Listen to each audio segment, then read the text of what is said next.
Everyone, চলে এসেছি আবার একটা নতুন ভিডিওর সাথে। তো এই ভিডিওটা হচ্ছে অনেক দিন পুরনো, তো দেওয়া হয়নি, গ্যালারিতে ছিল, ভাবলাম আজকে তোমাদের কাছে শেয়ার করি। তো আজকে যাচ্ছি গলতেশ্বর মহাদেব টেম্পল। তো সেটা হচ্ছে সুরাটে, খুবই নামকরা। তো চলো তোমাদের কী দেখলাম সেটা তোমাদের সাথে শেয়ার করছি। তো এই মন্দিরটা যেখানে ছিল সেটা একটু গ্রামের দিকে।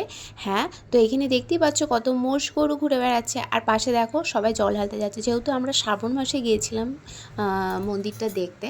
তো সেটা আর চারিদিকে একেবারে সবুজে সবুজ, যেটা দেখতেও ভালো লাগছে আর চোখেরও শান্তি হচ্ছে, এত সুন্দর। আর এত ছোট রাস্তা ছিল, আমাদের অটোটা আস্তে আস্তে যাচ্ছিলো আর থেমে থেমে, আর রাস্তার অবস্থা খুবই খারাপ। আর শ্রাবণ মাসে তো জানো বৃষ্টি পড়ে, আর চারিদিকে একেবারে জলে ভর্তি ছিল। আর এখানে দেখো কি সুন্দর জমিতে চাষ করেছে, এখানে আখ চাষ করেছে, আর এটা হচ্ছে কলা চাষ। সুরাটে বেশিরভাগই আখ চাষটা বেশি হয়, আর কলাটাও। তো চলো এখানে চলে এসেছি মন্দিরে। মন্দিরটার নাম ছিল গলতেশ্বর মহাদেব। তো চলো ভেতরে গিয়ে ঢুকি, তার তোমাদের থেকে দেখায়। তো প্রথমেই ঢুকে দেখতে পেলাম এখানে অনেক হোটেল ছিল, কেননা অনেক দূর দূর থেকে মানুষ আসে দেখে, তো এখানে থাকা জায়গা ছিল। আর এই দেখো মহাদেব কত সুন্দর লাগছে দূর থেকে, আর মহাদেবের মূর্তিটা এতটা বড় ছিল যে দূর থেকেও চোখে পড়ে যাচ্ছিলো। আর আমার ছেলে দেখো প্রচণ্ড মজা পাচ্ছিল। চলো আরও এগিয়ে যাই, আরও দেখাচ্ছি অন্য কিছু। যখন আমরা গিয়েছিলাম তখন শ্রাবণ মাস ছিল, আর সবাই প্রচণ্ড ভিড় ছিল, তো সবাই পুজো দিতে আসছিলো, আর এখানে জল ঢালতে এসেছিলো। হ্যাঁ, সুরাটেও জল ঢালে, আর সেটা দেখতেও খুব সুন্দর লাগে, সেটাও তোমাদের দেখাবো।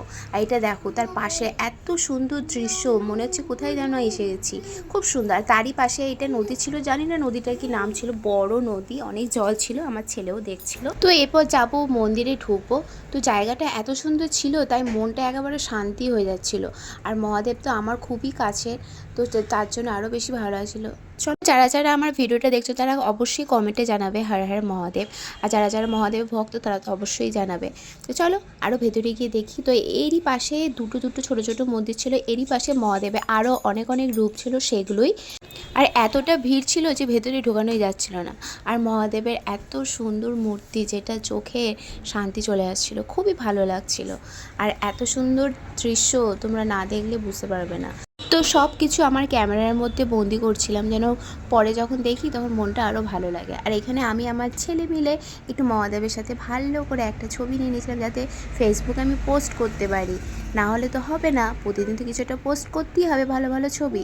তো তাই, তো এইটা হচ্ছে তার ভেতরে যাওয়ার, কিন্তু ভেতরে যখনই ঢুকলাম তখনই ফোন অ্যালাউ ছিল না, মানে ভিডিও আর ফটো তোলাও যাবে না। তো ভেতরে দেখতে পারলাম না, কিন্তু আমি বলে দিচ্ছি ভেতরে ছিল মহাদেব পার্বতীর কাহিনী, সব ছবি আর মূর্তি, আর বাইরে সব জল ঢালতে যাচ্ছিলো। তো সেটাই তোমাদের দৃশ্যটা দেখাচ্ছি, দেখো।